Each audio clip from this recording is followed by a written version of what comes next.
ಇವತ್ತಿನ ಲೋಕಲ್ ಮಾತ್ನಲ್ಲಿ ನಿನ್ನೆ ಮೊನ್ನೆ ನಾವು ತೋರಿಸಿದ್ವಿ ಕಾವೇರಿ ಜಲಾನಯನ ಪ್ರದೇಶದ ರೈತರು ರಾಜ್ಯ ಸರ್ಕಾರದ ವಿರುದ್ಧ ಹಾಗೆ ರಾಜ್ಯದ ಜನಪ್ರತಿನಿಧಿಗಳ ವಿರುದ್ಧ ಸಿಡಿದೆದ್ದಿದ್ರು.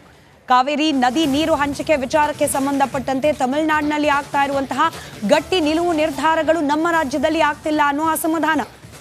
ರೈತರ ಆರೋಪ ಆಕ್ಷೇಪಕ್ಕೆ ಅನುಗುಣವಾಗಿ ನಡೆದಿದೆ ಮತ್ತೊಂದು ಘಟನೆ. ತಮಿಳುನಾಡಿನಲ್ಲಿ ಒಗ್ಗಟ್ಟಿನ ಪ್ರದರ್ಶನ, ರಾಜ್ಯದಲ್ಲಿ ಕೇವಲ ಪಾಲಿಟಿಕ್ಸ್. ಚೆನ್ನೈನಲ್ಲಿ ಸರ್ವಪಕ್ಷ ಸಭೆ ನಡೆಸಿದ್ದಾರೆ ಅಲ್ಲಿನ ಮುಖ್ಯಮಂತ್ರಿ ಎಂ.ಕೆ. ಸ್ಟಾಲಿನ್. ರಾಜ್ಯದ ಜೊತೆ ಮತ್ತೆ ತಮಿಳುನಾಡು ಮೊಂಡಾಟವನ್ನ ಪ್ರದರ್ಶನ ಮಾಡಲಿಕ್ಕೆ ಪ್ರಾರಂಭ ಮಾಡಿದೆ.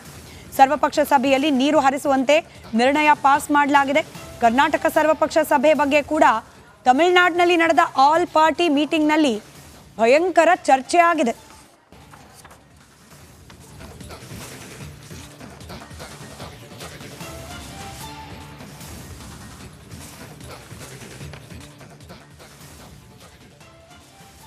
ಒಂದ್ ಕಡೆ ತಮಿಳುನಾಡಿನಲ್ಲಿ ನಾಯಕರು ನದಿ ನೀರಿನ ವಿಚಾರಕ್ಕೆ ಸಂಬಂಧಪಟ್ಟಂತೆ ಒಗ್ಗಟ್ಟನ್ನ ಪ್ರತಿ ಬಾರಿ ಕೂಡ ತೋರಿಸ್ತಾ ಬರ್ತಾ ಇದ್ರೆ, ನಮ್ಮ ರಾಜ್ಯದಲ್ಲಿ ಅದ್ಯಾಕೋ ಗೊತ್ತಿಲ್ಲ, ಇಚ್ಛಾಶಕ್ತಿ ಕೊರತೆಯೋ ಅಥವಾ ಎಲ್ಲದರಲ್ಲೂ ರಾಜಕಾರಣ ಮಾಡಿಯೇ ಸಿದ್ಧ ಅನ್ನೋ ರೀತಿಯ ಸ್ವಭಾವವೋ ನಮ್ಮ ರಾಜ್ಯದಲ್ಲಿ ಈ ದಿನಕ್ಕೂ ಕೂಡ ಪಕ್ಷಗಳ ನಡುವೆ ನಾಮಕಾವಸ್ಥೆ ಅನ್ನೋ ರೀತಿಯಲ್ಲಿ ನಡೀತಾ ಸರ್ವಪಕ್ಷ ಸಭೆ. ನಿಜಕ್ಕೂ ಕೂಡ ಸರ್ವಾನುಮತದ ಗಟ್ಟಿ ನಿರ್ಧಾರಕ್ಕೆ ಬರಲೇ ಇಲ್ವಾ ರಾಜಕೀಯ ನಾಯಕರು? ಅಂತಹ ಅನುಮಾನ ಮೂಡಿಸುವಂತಹ ನಡವಳಿಕೆಗಳು ನಮ್ಮ ರಾಜ್ಯದ ಜನಪ್ರತಿನಿಧಿಗಳಿಂದ. ಇಬ್ಬರು ನಾಯಕರ ಮಾತನ್ನು ಕೇಳಿಸ್ಕೊಳ್ಳಿ, ನಿಮಗೆ ಅರ್ಥ ಆಗುತ್ತೆ ಯಾವ ಮಟ್ಟಿಗೆ ಕಾವೇರಿ ನದಿ ನೀರು ವಿಚಾರದಲ್ಲೂ ಕೂಡ ರಾಜಕಾರಣವನ್ನ ಮುಂದುವರೆಸಿದ್ದಾರೆ ನಮ್ಮ ರಾಜಕಾರಣಿಗಳು ಅಂತ ಹೇಳಿ. ನೋಡಪ್ಪ, ಅವರು ಒಂಥರ ಫಿಲಮ್ ಸ್ಟೈಲ್ ಮಾತಾಡ್ದಂಗೆ ಮಾತಾಡ್ತಾರೆ.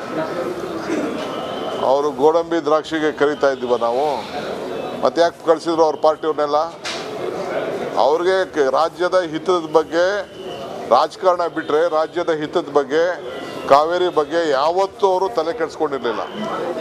ಯಾವ ಜನಕ್ಕೆ ಯಾರಿಗೂ ಸಹಾಯ ಮಾಡಬೇಕು ಅಂತಾರೆ, ಬರೀ ಟೀಕೆ ಮಾಡೋದು, ಆರೋಪ ಮಾಡೋದು, ಹಿಟ್ ಅಂಡ್ ರನ್ ಮಾಡೋದು, ಹೋಗೋದು. ನೋಡಪ್ಪ, ಅವರು ಒಂಥರ ಫಿಲಮ್ ಸ್ಟೈಲ್ ಮಾತಾಡ್ದಂಗೆ ಮಾತಾಡ್ತಾರೆ. ಅವರು ಗೋಡಂಬಿ ದ್ರಾಕ್ಷಿಗೆ ಕರಿತಾ ಇದ್ದೀವ ನಾವು, ಮತ್ತೆ ಯಾಕೆ ಕಳಿಸಿದ್ರು ಅವ್ರ ಪಾರ್ಟಿಯವ್ರನ್ನೆಲ್ಲ? ಅವ್ರಿಗೆ ರಾಜ್ಯದ ಹಿತ. ತಮಿಳುನಾಡು ಸರ್ಕಾರ ಏನು ಮಾಡ್ತಾರೆ ಅನ್ನೋದು ಮುಖ್ಯ ಅಲ್ಲ. ನಮ್ಮ ರಾಜ್ಯದಿಂದ ಮೊನ್ನೆ ಮುಖ್ಯಮಂತ್ರಿಗಳು ಕರೆದಂಥ ಒಂದು ಸಭೆ, ಆ ಸಭೆಯಲ್ಲಿ ನಮ್ಮ ಪಕ್ಷ ನಿಲುವನ್ನು ಸ್ಪಷ್ಟವಾಗಿ ನಾವು ಮಂಡನೆ ಮಾಡಿದ್ದೇವೆ.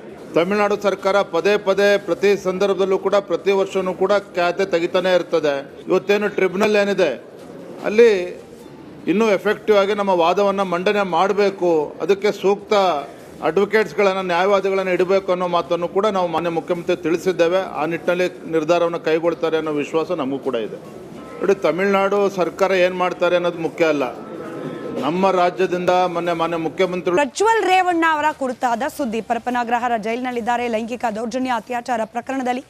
ಆದರೆ ಇವತ್ತು ಕಲಾಪದ ಸಂದರ್ಭದಲ್ಲೂ ಕೂಡ ಪ್ರಜ್ವಲ್ ರೇವಣ್ಣ ಅವರ ಹೆಸರು ಪ್ರಸ್ತಾಪ ಆಗಿದೆ. ಇದೊಂದು ಹೆಸರು ಇವತ್ತು ಕಲಾಪದಲ್ಲಿ ಸಖತ್ ಚರ್ಚೆಗೂ ಕೂಡ ಗ್ರಾಸವಾಯಿತು.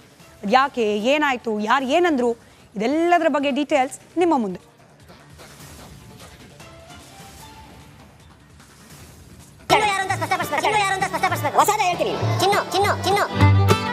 ಚಿನ್ನು ಯಾರಂತ ಆಮೇಲೆ ಹುಡುಕೆ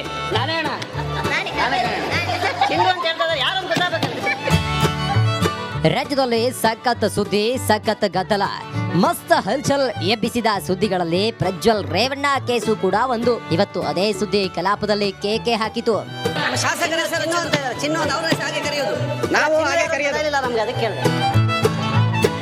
ಚಿನ್ನು ಯಾರಂತ ಆಮೇಲೆ ಹುಡುಕೆ ಈ ಕಣ್ಣಲ್ಲಿ ಇನ್ನೀ ಏನೇನ್ ನೋಡ್ಬೇಕು ಕಾಣೆ.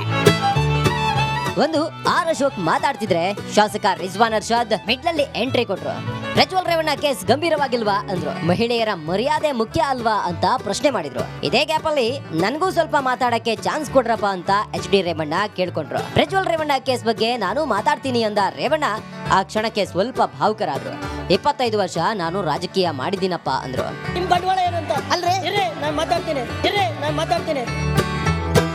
ಇನ್ನೊಂದು ಕಡೆ ಪಾಪ ಕಣ್ರಿ, ಅವ್ರ ಕಡೆ ನೋಟಿಸ್ ತಗೊಳ್ಳಿ, ಸದನದಲ್ಲಿ ಪ್ರಜ್ವಲ್ ರೇವಣ್ಣ ಕೇಸ್ ಬಗ್ಗೆನೂ ಚರ್ಚೆ ಮಾಡೋಣ ಅಂದ್ರು. ನಾನೇ ಒಂದ್ ಸೆಕೆಂಡ್ ನೀವು ನಿಂತೆ ಗಣೇಶ್ ನಿಮ್ಮ ನಿಮಿಷಕ್ಕೆ ಒಂದ್ ಸೆಕೆಂಡ್ ನಾನು ಹೇಳ್ತಾ ಇದ್ದೀನಿ ಇಂಪಾರ್ಟೆಂಟ್ ಸಬ್ಜೆಕ್ಟ್. ನಾನು ಹೇಳ್ತಾ ಇರೋದು ನನ್ನ ಮೇಲೆ ಅದು ಕೋಪ ಉಂಟೆ ನಿಮಗೆ, ನನ್ನ ಮೇಲೆ ಅದು ಕೋಪ ಉಂಟೆ ನಿಮಗೆ. ಅಲ್ಲಿ ಹೋದ ತಕ್ಷಣ ಕೂತ್ಕೊಳ್ಳಿಕ್ಕಿಲ್ಲ ಅಲ್ಲಿ 5 ನಿಮಿಷ ಹೋಗಿ ಕೂಡ. ಮಗ ಮಾಡಿರೋ ಎಡವಟ್ಟು ಪ್ರತಿಪಕ್ಷಗಳಿಗೆ ಕೊಂಕಾದ್ರೆ ಮಾಜಿ ಸಚಿವ HD ರೇವಣ್ಣ ಕೊಂಚ ಮಂಕಾದ್ರು. ಎರಡನೇ ದಿನ ಅಧಿವೇಶನಕ್ಕೆ ಇವತ್ತು ಹಾಗೆ ಬಂದು ಹೀಗೆ ಎಸ್ಕೇಪ್ ಆಗಿ ಹೋದ್ರು ಶಾಸಕ ಹಾಗೆ ವಾಲ್ಮೀಕಿ ನಿಗಮದ ಅಧ್ಯಕ್ಷರು ಆಗಿರುವ ದದ್ದಲ್. ನೆನೆ ಕೂಡ ಬಂದ್ರು, ಬಂದ ಸಂದರ್ಭದಲ್ಲಿ ಸ್ಪೀಕರ್ ಅನ್ನ ಭೇಟಿ ಮಾಡಿದ್ರು, ಸಿದ್ದರಾಮಯ್ಯ ಅವರನ್ನ ಭೇಟಿ ಮಾಡಿದ್ರು. ಇವತ್ತು ಸಿದ್ದರಾಮಯ್ಯ ಅವರನ್ನ ಭೇಟಿ ಮಾಡಿದ ಸಂದರ್ಭದಲ್ಲಿ ದದ್ದಲ್ ಅವರನ್ನ ಗದರಿದ್ರಂತೆ ಸಿದ್ದರಾಮಯ್ಯ ಅವರು. ಏಕಾಏಕಿ ನಾಪತ್ತೆ ಆಗ್ಬಿಟ್ರು. ಅದಾದ್ಮೇಲೆ ದದ್ದಲ್ ಹಾಗಾದ್ರೆ ಮುಖ್ಯಮಂತ್ರಿಗಳು ಗದರಿದ್ದು ಯಾಕೆ, ದದ್ದಲ್ ಅವರು ನಾಪತ್ತೆ ಆಗಿದ್ದು ಯಾಕೆ, ಸದ್ಯಕ್ಕಿರುವ ಕುತೂಹಲ ಇದು. ಇನ್ನು ಇಡಿ ಇಕ್ಕಳದಿಂದ ಬಚಾವಾಗ್ಲಿಕ್ಕೆ ಮಾಸ್ಟರ್ ಪ್ಲಾನ್ ಅನ್ನ ದದ್ದಲ್ ಸಿದ್ಧಪಡಿಸಿ ಇಟ್ಕೊಂಡಿದ್ದಾರೆ ಅನ್ನೋ ಮಾಹಿತಿ ಕೂಡ ಲಭ್ಯವಾಗ್ತಾ ಇದೆ. ನಾಗೇಂದ್ರ ಅವರು ಇಡಿಯಿಂದ ಅರೆಸ್ಟ್ ಆಗಿ ಸತತ ವಿಚಾರಣೆಗೆ ಒಳಗಾಗ್ತಿದ್ರು ಕೂಡ ನಿಗಮದ ಅಧ್ಯಕ್ಷರಾದ ದದ್ದಲ್ ಮಾತ್ರ ರಾಜಾರೋಷವಾಗಿ ಓಡಾಡ್ಕೊಂಡಿದ್ದಾರೆ.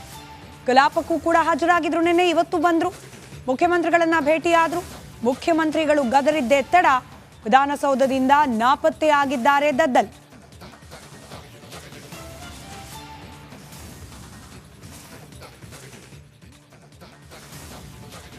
ಏನೇ ಎಸ್ಕೇಪ್ ಆದ್ರೂ, ಎಷ್ಟೇ ಕಣ್ಮರೆಸುವ ಪ್ರಯತ್ನ ಪಟ್ಟರೂ ಕೂಡ ಮುಖ್ಯಮಂತ್ರಿಗಳ ಸಪೋರ್ಟ್ ಇದೆ ಅನ್ನೋ ರೀತಿಯಲ್ಲಿ ಅವ್ರನ್ನ ಪದೇ ಪದೇ ಭೇಟಿಯಾದ್ರೂ ಕೂಡ ಮನಸ್ಸಿನ ಒಳಗೊಳಗೆ ದದ್ದಲ್ ಅವ್ರಿಗೂ ಕೂಡ ಢವ ಢವ ಶುರುವಾಗಿದೆ. ಇವತ್ತಲ್ಲ ನಾಳೆ SIT ಅಥವಾ ED ವಿಚಾರಣೆಗೆ ಹಾಜರಾಗಲೇಬೇಕು ಅನ್ನೋದು ದದ್ದಲ್ ಅವ್ರಿಗೂ ಗೊತ್ತಿದೆ. ಹಾಗಾದ ಸಂದರ್ಭದಲ್ಲಿ ಅರೆಸ್ಟ್ ಆಗ್ಬಿಡ್ತೀನಾ, ಬಂಧನದ ಭೀತಿ ದದ್ದಲ್ ಅವರನ್ನು ಕೂಡ ಕಾಡ್ತಾ ಇದೆ.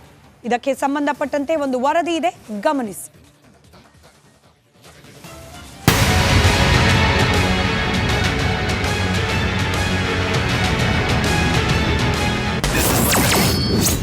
ಸಿಎಂ ಭೇಟಿ ನಂತರ ಏಕಾಏಕಿ ಶಾಸಕ ದದ್ದಲ್ ಪರಾರಿ. ವಾಲ್ಮೀಕಿ ನಿಗಮ ಕೇಸ್ನಲ್ಲಿ ಕೈ ತಪ್ಪುತ್ತಾ ಅಧ್ಯಕ್ಷಗಿರಿ.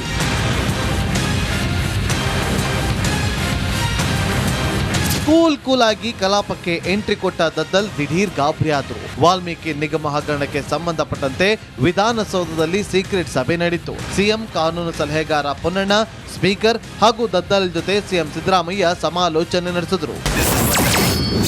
ಇಡಿ ನೋಟಿಸ್ ಬಂದಿದ್ಯಾ ದದ್ದಲ್? ಕಾಂಗ್ರೆಸ್ ಶಾಸಕನಿಗೆ ಗದರಿದ್ರ ಸಿಎಂ. ನಿನ್ನೆಯಷ್ಟೇ ನನಗೆ ಯಾವುದೇ ನೋಟಿಸ್ ಬಂದಿಲ್ಲ, ಇಡಿ ನನಗೆ ನೋಟಿಸ್ ಕೊಟ್ಟಿಲ್ಲ ಎಂದಿದ್ದ ದದ್ದಲ್ಗೆ ಸಿಎಂ ಸಿದ್ದರಾಮಯ್ಯ ಖಡಕ್ ಆಗಿ ಪ್ರಶ್ನೆ ಮಾಡಿದ್ರು ಎನ್ನಲಾಗಿದೆ. ಸೀಕ್ರೆಟ್ ಟಾಕ್ ವೇಳೆ ಶಾಸಕನನ್ನ ಪ್ರಶ್ನೆ ಮಾಡಿದಾಗ ಸ್ವತಃ ದದ್ದಲ್ ಹೌದು ಅಂತ ಒಪ್ಪಿಕೊಂಡಿದ್ದಾರೆ ಅಂತ ಗೊತ್ತಾಗಿದೆ. ಅಲ್ಲಿಂದ ಮುಂದೆ ನಡೆದಿದ್ದೆ ಭಾರಿ ಪಾಲಿಟಿಕ್ಸ್. ಸಿಎಂ ಪ್ರಶ್ನೆಯಿಂದ ಕೈ ಶಾಸಕ ಗಾಬರಿ. ವಿಧಾನಸೌಧದಿಂದ ದದ್ದಲ್ ಪರಾರಿ.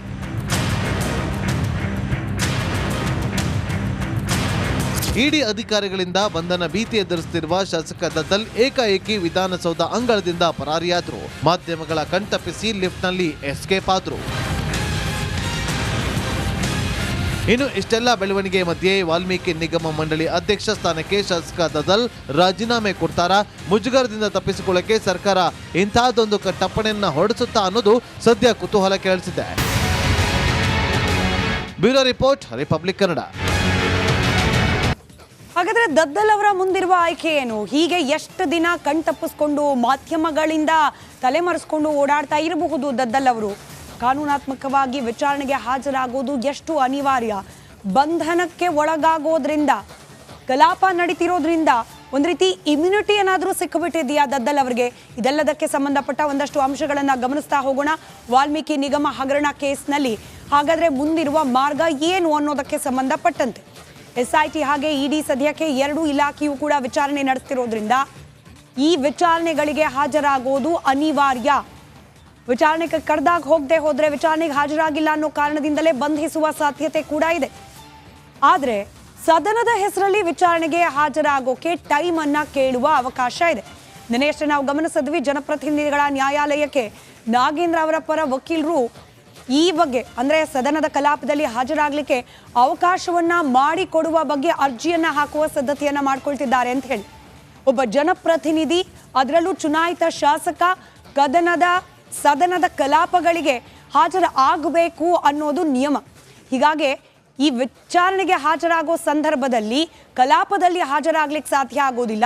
ಹೀಗಾಗಿ ಕಲಾಪದ ಸಂದರ್ಭದಲ್ಲಿ ವಿಚಾರಣೆಗೆ ಕರಿಬೇಡಿ ಅಂತ ಹೇಳಿ ಕಾನೂನಾತ್ಮಕವಾಗಿ ಇರುವಂತಹ ಕೆಲವೊಂದಷ್ಟು ಆಪ್ಷನ್ಗಳನ್ನು ಬಳಸ್ಕೊಳ್ಳೋ ಸಾಧ್ಯತೆ ಇದೆ ದದ್ದಲ್ ಅವರು. ಇನ್ನು ವಕೀಲರನ್ನ ಸಂಪರ್ಕಿಸಿ ನಿರೀಕ್ಷಣಾ ಜಾಮೀನಿಗೆ ಅರ್ಜಿಯನ್ನು ಸಲ್ಲಿಸಬಹುದು. ಬಂಧಿಸುವ ಭೀತಿ ಇದ್ದೇ ಇದೆ. ಇಡಿ ಅಥವಾ SIT ಎರಡರಲ್ಲಿ ಒಂದು ತನಿಖಾ ಸಂಸ್ಥೆಗಳು ವಾಲ್ಮೀಕಿ ನಿಗಮದ ಹಗರಣಕ್ಕೆ ಸಂಬಂಧಪಟ್ಟಂತೆ ತನ್ನನ್ನು ಬಂಧಿಸಬಹುದು ಅನ್ನೋದು ದದ್ದಲ್ ಅವರಿಗೂ ತಿಳಿದಿರೋ ವಿಚಾರ. ನಾಗೇಂದ್ರ ಅವರ ಬಂಧನ ಆದ ಮೇಲಂತೂ ಈ ಭಯ ಮತ್ತಷ್ಟು ಹೆಚ್ಚಾಗಿದೆ. ಹೀಗಾಗಿ ಅರೆಸ್ಟ್ ಆಗೋದ್ರಿಂದ ತಪ್ಪಿಸಿಕೊಳ್ಳುವ ಸಲುವಾಗಿ ನಿರೀಕ್ಷಣಾ ಜಾಮೀನಿಗೆ ಅರ್ಜಿಯನ್ನ ಕೂಡ ಸಲ್ಲಿಸುವ ಸಾಧ್ಯತೆ ಇದೆ. ಇನ್ ಕೇಸ್ ಬಂಧನಕ್ಕೂ ಮೊದಲೇ ನಿರೀಕ್ಷಣಾ ಜಾಮೀನು ಸಿಕ್ಕಿಬಿಟ್ರೆ ಅಲ್ಲಿಗೆ ದದ್ದಲ್ ಅವರು ಒಂದು ಹಂತಕ್ಕೆ ಸೇಫ್ ಆಗ್ತಾರೆ. ಈವರೆಗೂ ವಿನಾಕಾರಣ ಯಾವುದೇ ವಿಚಾರಣೆಗೆ ದದ್ದಲ್ ಅವರು ಗೈರಾಗಿಲ್ಲ.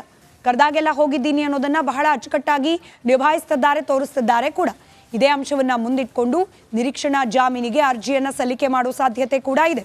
ನಿರೀಕ್ಷಣಾ ಜಾಮೀನು ಪಡೆದ್ರೆ ಬಂಧನದ ಭೀತಿಯಿಂದ ತಾತ್ಕಾಲಿಕವಾಗಿ ಮುಕ್ತಿ ಸಿಗೋ ಸಾಧ್ಯತೆ ಇದೆ. ಕಲಾಪ ನಡೀತಿದೆ, ಹೀಗಾಗಿ ಅರೆಸ್ಟ್ ಮಾಡ್ಲಿಕ್ಕೆ ಸಾಧ್ಯವೇ ಇಲ್ವಾ ಅಂತ ಕೇಳಿದ್ರೆ ಖಡಾಖಂಡಿತವಾಗಿಯೂ ಅಲ್ಲ. ಕೇವಲ ಕಲಾಪ ನಡೀತಿದ್ದ